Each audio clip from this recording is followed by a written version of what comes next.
ಸ್ನೇಹಿತರೆ ನಮಸ್ಕಾರ. ಮಡೆನೂರು ಮನು ವಿಚಾರ ಈಗ ನಿಮ್ಮೆಲ್ರಿಗೂ ಕೂಡ ಗೊತ್ತಿರುವಂತಿದೆ. ಮಡೆನೂರು ಮನು ಬಹುಶಃ ಚಿತ್ರರಂಗದಲ್ಲಿ ಇನ್ಮುಂದೆ ಮೇಲೇಳೋದಕ್ಕೆ ಸಾಧ್ಯವಿಲ್ಲ. ಕೇವಲ ಮಾಡಿದಂಥ ಒಂದೆರಡು ತಪ್ಪುಗಳ ಪರಿಣಾಮ ಬಹುಶಃ ಚಿತ್ರರಂಗದಿಂದ ಮಡೆನೂರು ಮನು ಅನ್ನುವಂತಹ ಒಬ್ಬ ವ್ಯಕ್ತಿ ಇದ್ದ ಅನ್ನೋದನ್ನೇ ಮರೆಯುವಂಥ ಪರಿಸ್ಥಿತಿ ಮುಂದೆ ನಿರ್ಮಾಣ ಆದರೂ ಕೂಡ ಅಚ್ಚರಿ ಇಲ್ಲ. ಆದರೆ ಇಲ್ಲಿ ಸಾಕಷ್ಟು ವಿಚಿತ್ರ ಮತ್ತು ವಿಶೇಷ ಅಂಶಗಳನ್ನು ನೀವು ಯಾರೂ ಕೂಡ ಗಮನಿಸಿರಲಿಕ್ಕಿಲ್ಲ. ಮಡೆನೂರು ಮನು ವಿರುದ್ಧ ಇವತ್ತು ಆ ಸಂತ್ರಸ್ತೆ ಏನೊಂದು ಆರೋಪವನ್ನು ಹೊರಿಸಿದ್ಲು, ದೂರನ್ನು ಕೊಟ್ಟಿದ್ಲು. ಆಕೆ ಕೊಟ್ಟಂಥ ದೂರಿನಲ್ಲಿ ಹಲವಾರು ವಿಚಾರಗಳಿದ್ದಾವೆ ಮತ್ತು ಕೆಲವಾರು ಈತನ ಪುರಾಣಗಳಿದ್ದಾವೆ. ಯಾವ ಪುರಾಣ? ಕಾಮ ಪುರಾಣಗಳಿದ್ದಾವೆ, ಸರಿಯಾ? ಆದರೆ ಇದೇ ಮಡೆನೂರು ಮನುಗೆ ಮದುವೆ ಆಗಿತ್ತು, ಒಂದು ಮಗನೂ ಕೂಡ ಇದೆ ಅನ್ನುವಂಥ ವಿಚಾರ ಸಾಕಷ್ಟು ಜನರಿಗೆ ಆರಂಭದಲ್ಲಿ ಗೊತ್ತಿರಲಿಲ್ಲ. ಇವಾಗ ಗೊತ್ತಿದ್ದೆ, ಬಟ್ ಆರಂಭದಲ್ಲಿ ಗೊತ್ತಿರಲಿಲ್ಲ ಮಡೆನೂರು ಮನುಗೆ ಈ ರೀತಿ ಇದೆ ಅಂತೇಳ್ಬಿಟ್ಟು. ಆದರೆ ಈತ ಮನೆಯ ಊಟವನ್ನು ಬಿಟ್ಟು ಹೊರಗಿನ ಊಟಕ್ಕೆ ಆಸೆ ಪಟ್ಟಂಥ ಕಾರಣಕ್ಕೋಸ್ಕರ ಇವತ್ತು ಪರಪ್ಪನ ಅಗ್ರಹಾರದಲ್ಲಿ ಮುದ್ದೆ ಮುರಿಯುವಂಥ ಪರಿಸ್ಥಿತಿ ಬಂತು ಅಂತ ಹೇಳಿದ್ರು ಕೂಡ ಸುಳ್ಳಾಗಲ್ಲ. ಆದರೆ ಈ ಮಡೆನೂರು ಮನು ಮತ್ತೊಂದು ವಿಚಾರವನ್ನು ಮರೆತುಬಿಟ್ಟ.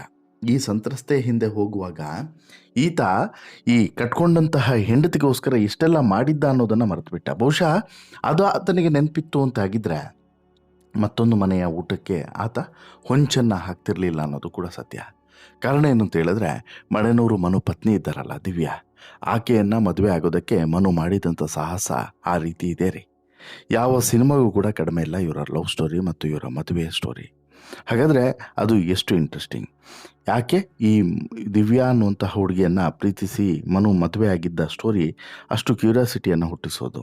ಜೊತೆಗೆ ಹಾಗಿದ್ರೂ ಕೂಡ ಮನು ಬೇರೆ ಕಡೆ ಹೋಗಿ ಮೇಯೋದಕ್ಕೆ, ಬೇಲಿ ಹಾರೋದಕ್ಕೆ ಶುರು ಮಾಡಿದ್ದು ಯಾಕೆ, ಎಲ್ಲವನ್ನು ಕೂಡ ಹೇಳ್ತಾ ಹೋಗ್ತೇನೆ. ಅದಕ್ಕಿಂತ ಮುಂಚೆ ನೀವಿನ್ನೂ ಕೂಡ ನಮ್ಮ ಚಾನಲನ್ನು ಸಬ್ಸ್ಕ್ರೈಬ್ ಮಾಡಿಲ್ಲ ಅಂದರೆ ದಯವಿಟ್ಟು ಕೂಡಲೇ ಸಬ್ಸ್ಕ್ರೈಬ್ ಮಾಡಿ ಸ್ನೇಹಿತರೆ.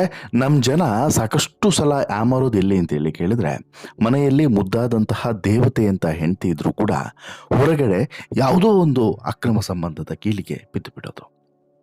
ಆ ಸಂಬಂಧಕ್ಕೆ ಬಿದ್ದ ಮೇಲೆ ಅದರಿಂದ ಹೊರಗಡೆ ಬರೋಕ್ಕೂ ಆಗಲ್ಲ ಮತ್ತು ಅಲ್ಲಿ ಇರೋಕ್ಕೂ ಕೂಡ ಆಗಲ್ಲ ಅಂತ ಪರಿಸ್ಥಿತಿಯನ್ನು, ಅತ್ಯಂತ ದಯನೀಯ ಪರಿಸ್ಥಿತಿಯನ್ನು ಅಲ್ಲಿ ಎದುರಿಸ್ತಾರೆ. ಸಾಕಷ್ಟು ಒದ್ದಾಡ್ತಾರೆ, ಸಾಕಷ್ಟು ಸಮಸ್ಯೆಗಳನ್ನು ಮಾಡ್ಕೊಳ್ತಾರೆ. ಎಲ್ಲಿವರೆಗೆ ಅಂತ ಹೇಳಿದ್ರೆ, ಸಾಕಷ್ಟು ಸಲ ನಾವು ಮಾತನಾಡ್ತೀವಿ, ನಿಮ್ಗೆ ಗೊತ್ತಿದೆಯಲ್ಲ, ಮನೆಯಲ್ಲಿ ಅಷ್ಟು ಒಳ್ಳೆ ಊಟ ಇದ್ರೂ ಕೂಡ ಹೊರಗಡೆ ಹೋಟೆಲ್ ಊಟಕ್ಕೆ ಆಸೆ ಪಡೋರೇ ಹೆಚ್ಚು ಅಂತೇಳಿ ಆ ರೀತಿ ಆಗಿಬಿಡುತ್ತೆ. ಹೊರಗಡೆ ಊಟಕ್ಕೆ ಆಸೆ ಪಟ್ಟು ಬೇಲಿ ಹಾರಿದಂಥ ಪರಿಣಾಮ ಕೊನೆಗೆ ಇಲ್ಲಿ ಮನೆಯೂ ಇಲ್ಲ, ಅಲ್ಲಿ ಹೋಟೆಲ್ ಊಟನೂ ಕೂಡ ಇಲ್ಲ. ಆ ರೀತಿಯಾದಂತಹ ಅದೆಷ್ಟೋ ಘಟನೆಗಳು ನಮ್ಮ ಕಣ್ಣು ಮುಂದೆ ಹಾಗೆ ಇದೆ. ಆದರೂ ಕೂಡ ನಮ್ಮ ಜನ ಬದಲಾಗ್ತಾರಾ, ನಮ್ಮವ್ರು ಬದಲಾಗ್ತಾರಾ? ದೇವರಣೆ ಇಲ್ಲ. ಮತ್ತೆ ಮತ್ತೆ ಮತ್ತೆ ಅಂಥ ಘಟನೆಗಳು ಪದೇ ಪದೇ ನಡೀತಾನೆ ಇರ್ತವೆ.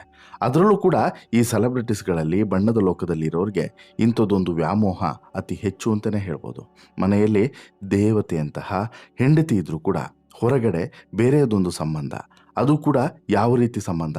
ಅಕ್ರಮ ಸಂಬಂಧವನ್ನು ಇಟ್ಕೊಂಡಿರೋದು. ಇಂಥ ಕೇಸ್ಗಳು ಇತ್ತೀಚಿನ ದಿನಗಳಲ್ಲಿ ಹೆಚ್ಚಾಗ್ತಾನೆ ಇದೆ. ಅದರಲ್ಲೂ ಕೂಡ ಮುಂಚೆ ಇರ್ತಿತ್ತು, ಬಟ್ ಬೆಳಕಿಗೆ ಬರ್ತಿರ್ಲಿಲ್ಲ. ಬಟ್ ಈಗ ಬೆಳಕಿಗೆ ಬರೋದು ತುಂಬ ಈಸಿಯಾಗಿದೆ. ಹಾಗಾಗಿ ಸಾಕಷ್ಟು ಜನರ ಬಂಡವಾಳ ಬಹುಬೇಗ ಬಯಲಾಗ್ತದೆ. ಇದೇ ರೀತಿ ಬಯಲಾಗಿದ್ದು ಈ ಮಡೆನೂರು ಮನುನ ಬಂಡವಾಳ ಕೂಡ. ಮಡೆನೂರು ಮನು ಕೂಡ ಪ್ರೀತಿಸಿ ಮದುವೆಯಾದಂಥ ಹೆಂಡತಿಗೆ ಒಂದು ಮಗು ಇದೆ. ಆ ಮಗುವನ್ನು ಬಿಟ್ಟು ಮತ್ತೊಂದು ಹುಡುಗಿಯ ಹಿಂದೆ ಹೋಗಿದ್ದಂಥ ಕಾರಣಕ್ಕೋಸ್ಕರ ಇವತ್ತು ಬದುಕು ಬೀದಿಗೆ ಬಂತು. ಕೇವಲ ಬದುಕು ಬೀದಿಗೆ ಬಂದಿದ್ದು ಮಾತ್ರವಲ್ಲ, ಪರಪ್ಪನ ಅಗ್ರಹಾರದಲ್ಲಿ ಮುದ್ದೆ ಮುರಿಯುವಂತಾಯಿತು. ಜೊತೆಗೆ ಅದೇ ಹೆಂಡತಿ, ಪ್ರೀತಿಸಿ ಮದುವೆ ಆದಂಥ ಹೆಂಡತಿ ಇವತ್ತು ಇಲ್ಲಿ ವಿಲವಿಲ ಒದ್ದಾಡುವಂತಾಯಿತು. ಜೊತೆಗೆ ಈತನನ್ನು ನಂಬಿ ಈತನ ಹಿಂದೆ ಹೋದಂಥ ಆ ಸಂತ್ರಸ್ತ ಯುವತಿಯ ಬಾಳು ಕೂಡ ಬೀದಿಗೆ ಬಂತು ಅಂತಲೇ ಹೇಳ್ಬೋದು. ಇದರ ಜೊತೆಗೆ ಆತನ ಕೆರಿಯರ್, ಯಾರ್ದು? ಮಡೆನೂರು ಮನು ಕೆರಿಯರ್ ಕೂಡ ಇವತ್ತಿಗೆ ಒಂದು ರೀತಿಯಲ್ಲಿ ಡೋಲಾಯಮಾನ ಆಗೋಯ್ತು. ಯಾಕಂತ ಹೇಳಿದ್ರೆ ಒಂದಲ್ಲ ಎರಡಲ್ಲ ಸಂಕಷ್ಟ. ಆತನಿಗೆ ಒಂದು ಕಡೆ ಈ ಕೇಸ್ನ ಸಂಕಷ್ಟ ಒಂದು ಕಡೆ ಆದರೆ, ಮತ್ತೊಂದು ಕಡೆ ಆತನೇ ಮಾತನಾಡಿದ್ದಾನೆ ಅನ್ನುವಂತಹ ಆಡಿಯೋ ಏನು ವೈರಲ್ ಆಯಿತು ನೋಡಿ, ಅದರ ಸಂಕಷ್ಟ ಕೂಡ ದೊಡ್ಡ ಮಟ್ಟದಲ್ಲೇ ಈತನ ಬೆಂಬಿಡದ ಭೂತ ರೀತಿ ಕಾಡುತ್ತೆ ಅನ್ನೋದರಲ್ಲಿ ಡೌಟೇ ಇಲ್ಲ. ಯಾಕಂತ ಹೇಳಿದ್ರೆ ಅಷ್ಟರ ಮಟ್ಟಿಗೆ ಈತನ ವಿರುದ್ಧ ಜನಾಕ್ರೋಶ ವ್ಯಕ್ತವಾಗ್ತಿದೆ. ಇದೆಲ್ಲದರ ನಡುವೆ ಈತನ ಲವ್ ಸ್ಟೋರಿ ಬಗ್ಗೆನೂ ಕೂಡ ಸಾಕಷ್ಟು ಜನರಿಗೆ ಗೊತ್ತಿರಲಿಕ್ಕಿಲ್ಲ. ಯಾವ ಲವ್ ಸ್ಟೋರಿ? ಈ ಎರಡನೇ ಲವ್ ಸ್ಟೋರಿ ಅಲ್ಲ, ಮೊದಲ ಲವ್ ಸ್ಟೋರಿ ಬಗ್ಗೆ. ಅಂದರೆ ಈತ ಮದುವೆ ಆಗಿರೋದು, ಅಂದರೆ ಧಾರ್ಮಿಕವಾಗಿ ಮದುವೆ ಆಗಿರೋದು ಮತ್ತು ಈತ ಪತ್ನಿ ಅಂತೇಳಿ ಸ್ವೀಕರಿಸೋದು ಎಲ್ಲಿ ಅಂತೇಳಿ ಕೇಳಿದರೆ, ದಿವ್ಯರನ್ನು ಸ್ವೀಕರಿಸೋದು ಪತ್ನಿ ಅಂತಾಗಿ ಧರ್ಮಸ್ಥಳದಲ್ಲಿ, ಪವಿತ್ರವಾದಂಥ ಮಂಜುನಾಥನ ಕ್ಷೇತ್ರದಲ್ಲಿ ಹೋಗಿ ಮದುವೆ ಆಗಿದ್ದೇ ಒಂದು ರೋಚಕ. ಅದು ಯಾವ ಸಿನಿಮಾವನ್ನು ಕೂಡ ಮೀರಿಸುವಂಥ ಕತೆ ಆಗಬಲ್ಲದು ಅನ್ನೋದು ಸತ್ಯ. ಹಾಗಿದ್ರೂ ಕೂಡ ಈತ ಕೊನೆಗೆ ಮಾಡಿದ್ದೇನೋ ಮಂಟೇನೋ ಕೆಲಸವನ್ನು. ಮಂಜುನಾಥನ ಕ್ಷೇತ್ರದಲ್ಲಿ ಹೋಗಿ ಮದುವೆಯಾಗಿ ಮಣ್ಣು ತಿನ್ನೋ ಕೆಲಸವನ್ನು ಮಾಡಿದ್ರೆ ಆತನ ಕೆಲಸ, ಈ ಪಾಪದ ಕೃತ್ಯ ಹೊರಗಡೆ ಬರದೇ ಇರುತ್ತಾ? ಇಂಪಾಸಿಬಲ್ ಅಲ್ವಾ? 100% ಹೊರಗಡೆ ಬರಲೇಬೇಕು. ಅದಕ್ಕೆ ನ್ಯಾಯಪೀಠ ಅಂತೇಳಿ ಕರೆಯೋದು ಮಂಜುನಾಥನ ಧರ್ಮಸ್ಥಳದ ಕ್ಷೇತ್ರವನ್ನು. ಹಾಗಾಗಿ ಆ ನ್ಯಾಯಪೀಠದಲ್ಲಿ ಮದುವೆ ಆದಂತಹ ಈ ಮಡೆನೂರು ಮನು ಇವತ್ತು ಅನ್ಯಾಯದ ಕೆಲಸವನ್ನು ಮಾಡಿದ್ದಕ್ಕೋಸ್ಕರ ಈಗ ಇದೇ ನ್ಯಾಯ ದೇಗುಲದ ಬಂಧನಕ್ಕೆ ಒಳಗಾಗಿದ್ದಾನೆ ಅನ್ನೋದು ಸತ್ಯ. ಈಗ ಮಡೆನೂರು ಮನು ಮತ್ತು ದಿವ್ಯಾ ಲವ್ ಸ್ಟೋರಿ ತುಂಬ ಇಂಟ್ರೆಸ್ಟಿಂಗ್ ಆಗಿದೆ ಕಣ್ರಿ. ಇವರದ್ದು ಮದುವೆ ಆಗೋದಕ್ಕಿಂತ ಮುಂಚೆ 4 ವರ್ಷದ ಪ್ರೀತಿ. ಯಾರ್ದು? ದಿವ್ಯಾ ಮತ್ತು ಮಡೆನೂರು ಮನು ಅವರದು. ಇಬ್ಬರು ಕೂಡ ಸಂಬಂಧಿಕರೇ, ಆದರೆ ದೂರ ದೂರ ಊರು. ಮಡೆನೂರು ಈತನ ಊರು, ಯಾರ್ದು? ಮನುದು ಮಡೆನೂರು ಊರು. ಶಾಂತಿಗ್ರಾಮ ಆ ದಿವ್ಯಾ ಅವರ ಊರು. ಶಾಂತಿಗ್ರಾಮದಲ್ಲಿ ಈಕೆ ಅತ್ತೆ ಮಗಳೇ ಆಗಬೇಕು, ದೂರದಿಂದ ಅತ್ತೆ ಮಗಳೇ ಆಗಬೇಕು. ಬಟ್ಟು ಇವರ ಪ್ರೀತಿಯ ವಿಚಾರನೂ ಕೂಡ ಎಲ್ರಿಗೂ ಕೂಡ ಗೊತ್ತಿತ್ತು, ಆದರೆ ವಿರೋಧ ಇತ್ತು. ಇಲ್ಲಿ ಮನುಗೆ ಅಪ್ಪ ಇಲ್ಲ, ಹಾಗಾಗಿ ಇಲ್ಲೇನು ಟೆನ್ಷನ್ ಇರಲಿಲ್ಲ. ಬಟ್ ಅಲ್ಲಿ ಹುಡುಗಿ ಮನೇಲಿ ವಿರೋಧ ಇತ್ತು. ಹುಡುಗಿ ಅಮ್ಮ ಅಂತೂ ಸಿಕ್ಕಾಬಟ್ಟೆ ವಿರೋಧ ಮಾಡ್ಕೊಂಡು ಬಂದಿದ್ರು. ಹೇಳ್ತಿದ್ರಂತೆ, ಏನು ಅವನನ್ನು ಮದುವೆ ಆಗ್ತೀಯಾ? ಅವನ ಹೆಸರಲ್ಲಿ ಆಸ್ತಿ ಇದೆಯೋ ಭೂಮಿ ಇದೆಯೋ ಗೊತ್ತಿಲ್ಲ, ಬಣ್ಣ ಹಚ್ಕೊಂಡು ನಾಟಕ ಮಾಡೋನವನು, ಅವನ ಜೊತೆ ಮದುವೆ ಆದರೆ ನಿನ್ನ ಬಾಳು ಹೇಗಿರಬಹುದು ಯೋಚನೆ ಮಾಡು. ಒಳ್ಳೊಳ್ಳೆ ಫ್ಯಾಮಿಲಿಗಳು ಬರ್ತಿದ್ದಾವೆ ಸೆಟ್ಲ್ಮೆಂಟಿಗೆ, ಯಾರನ್ನಾದರೂ ಒಳ್ಳೆ ಹುಡುಗನನ್ನು ನೋಡಿ ಮದುವೆ ಆಗು, ಅದು ಬಿಟ್ಕೊಂಡು ಅವನ ಹಿಂದೆ ಯಾಕೆ ಹೋಗ್ತೀಯಾ ಅಂತೇಳ್ಬಿಟ್ಟು ಅಮ್ಮ ಸಾಕಷ್ಟು ಸಲ ದಿವ್ಯಾಗೆ ಬುದ್ಧಿವಾತನ ಹೇಳಿದ್ರಂತೆ. ಆದರೆ ದಿವ್ಯ ಕೇಳಿರಲಿಲ್ಲ. ಇಲ್ಲ, ನಾನು ಮನುನೇ ಮದುವೆ ಆಗೋದು ಅಂತೇಳಿ ಹೇಳಿಲ್ಲಂತೆ.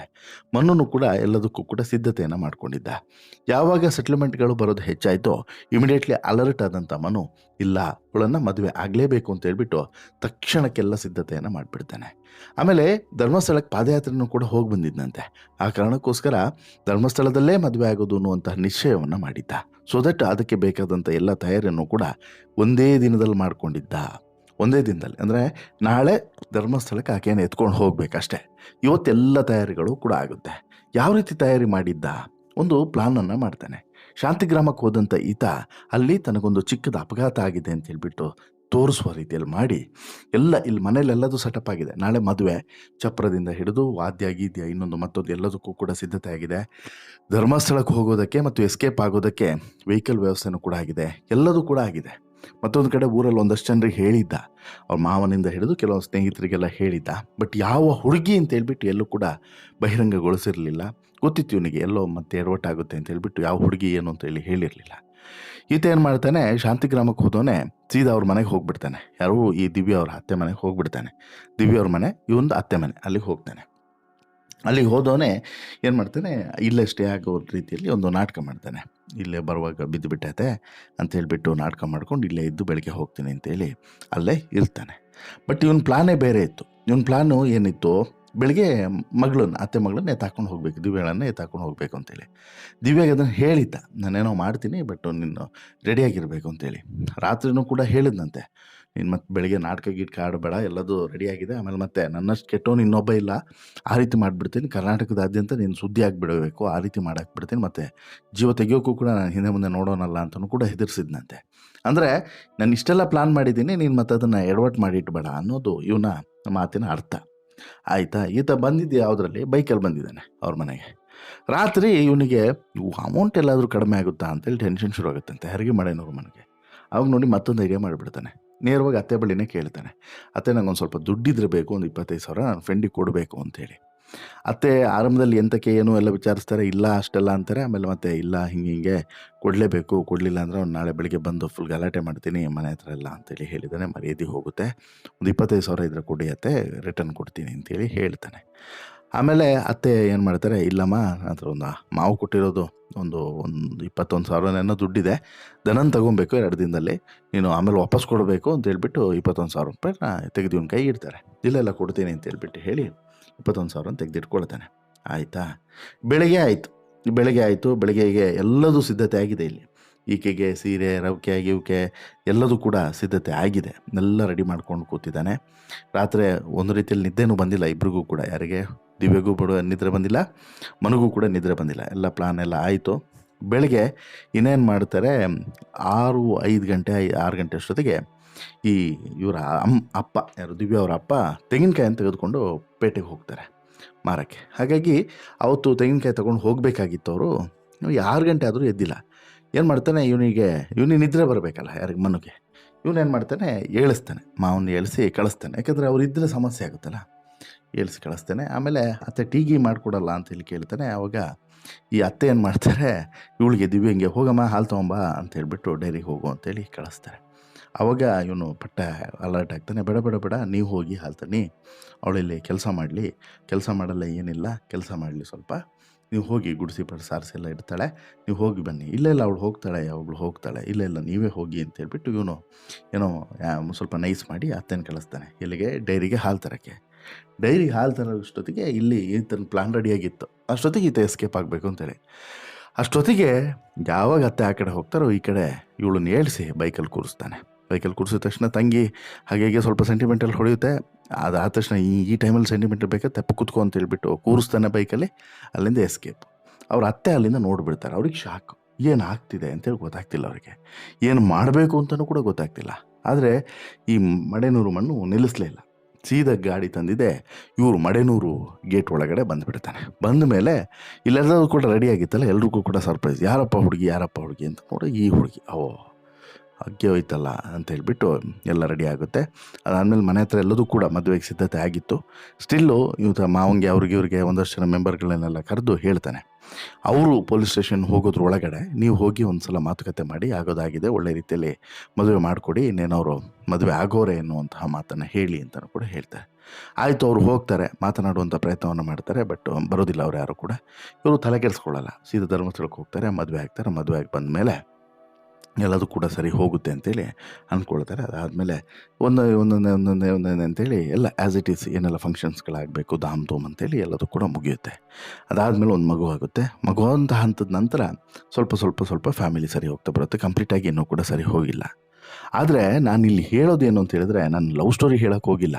ಇಷ್ಟೆಲ್ಲ ಸಾಹಸ ಮಾಡಿ ಮದುವೆ ಆದಂತಹ ಈ ಮಡೆನೂರು ಮನು ಕೊನೆಗೆ ಆಕೆಗೆ ಮಾಡಿದ್ದು ನ್ಯಾಯನ ಅನ್ನುವಂಥದ್ದು ಪ್ರಶ್ನೆ ಅಲ್ವಾ? ಇಷ್ಟೆಲ್ಲ ನಂಬಿಕೆ ಇಟ್ಟು ಧರ್ಮಸ್ಥಳದಲ್ಲಿ ಹೋಗಿ ಮದುವೆ ಆಗಿ ಕೊನೆಗೆ ಈತ ಮಾಡಿದ್ದೇನೋ ಹೆಂಡತಿಗೆ. ಒಂದು ಆಕೆ ನಂಬಿಕೆ ಇಟ್ಟು ಇವತ್ತಿನ ಜೊತೆಗೆ ಬಂದಿದ್ದಕ್ಕೆ ಈತ ಕೊನೆಗೆ ಆಕೆಗೆ ಕೊಟ್ಟಿದ್ದೇನೋ ಯಾವ ಗಿಫ್ಟು ಅಲ್ವಾ? ಇವೆಲ್ಲವೂ ಕೂಡ ಯೋಚನೆ ಮಾಡಬೇಕು. ಇವೆಲ್ಲವೂ ಕೂಡ ನಮ್ಮ ಸಮಾಜಕ್ಕೊಂದು ಪಾಠ ರೀ. ಈ ರೀತಿ ಅಕ್ರಮ ಸಂಬಂಧಗಳು, ಈ ರೀತಿ ಅಫೇರ್ಸ್ಗಳು ಇಟ್ಕೊಳ್ಳೋದು, ಇವೆಲ್ಲದೂ ಕೂಡ ಎಷ್ಟು ತಪ್ಪು ಅನ್ನೋದಕ್ಕೆ ಇವೆಲ್ಲದೂ ಕೂಡ ಒಂದು ದಾರಿದೀಪ. ಇವೆಲ್ಲ ಕೊನೆಗೆ ಏನಾಗುತ್ತೆ, ಇದೇ ರೀತಿ ಹೊರಗಡೆ ಬಂದೇ ಬರುತ್ತೆ. ಈ ಅಕ್ರಮ ಸಂಬಂಧಗಳಿದ್ದಾವಲ್ಲ, ಇದು ಯಾವತ್ತಾದರೂ ಕೂಡ ಹೊರಗಡೆ ಬರಲೇಬೇಕು, ಬಂದೇ ಬರುತ್ತೆ. ಈ ರೀತಿಯಲ್ಲಿ ಎಲ್ಲೋ ಒಂದು ಕಡೆ ಹೊರಗಡೆ ಬರುತ್ತೆ ಅಂತೇಳಿ ಅನಿಸುತ್ತೆ. ಬಟ್ ಮಡೆನೂರು ಮನುವಂತಹ ವ್ಯಕ್ತಿಗಳು ಇಷ್ಟು ನಂಬಿಕೆ ಇಟ್ಟು ಪ್ರೀತಿಸಿ ಮದುವೆಯಾಗಿ ಮನೆ ಬಿಟ್ಟು ಬಂದವರು ಕೊನೆಗೆ ಈ ರೀತಿ ಮಾಡಿದರೆ ಆ ಹೆಣ್ಮಕ್ಳಿಗಾದರೂ ಕೂಡ ಎಂಥ ಹುಡುಗನ ಮೇಲೆ ನಂಬಿಕೆ ಬರ್ಬೋದು? ಆಲೋಚನೆ ಮಾಡಿ. ನಿಮಗೆ ಅನಿಸುತ್ತೆ ಸ್ನೇಹಿತರೆ, ಈ ಲವ್ ಸ್ಟೋರಿ ಮತ್ತು ಲವ್ ಸ್ಟೋರಿಯ ನಂತರದ ಟ್ರಾಜಿಡಿ ಸ್ಟೋರಿ ಬಗ್ಗೆ ನಿಮ್ಮ ಅಭಿಪ್ರಾಯ ಏನು? ದಯವಿಟ್ಟು ನಿಮ್ಮ ಅಭಿಪ್ರಾಯನ ಕಮೆಂಟ್ ಮಾಡಿ ತಿಳಿಸಿ. ಜೊತೆಗೆ ಈ ಸ್ಟೋರಿ ಇಷ್ಟ ಆಯಿತು ಅಂತ ಹೇಳಿದ್ರೆ ಲೈಕ್ ಮಾಡಿ, ಶೇರ್ ಮಾಡಿ, ಚಾನಲ್ಗೆ ಸಬ್ಸ್ಕ್ರೈಬ್ ಆಗೋದನ್ನು ಮರಿಬೇಡಿ. ಧನ್ಯವಾದ.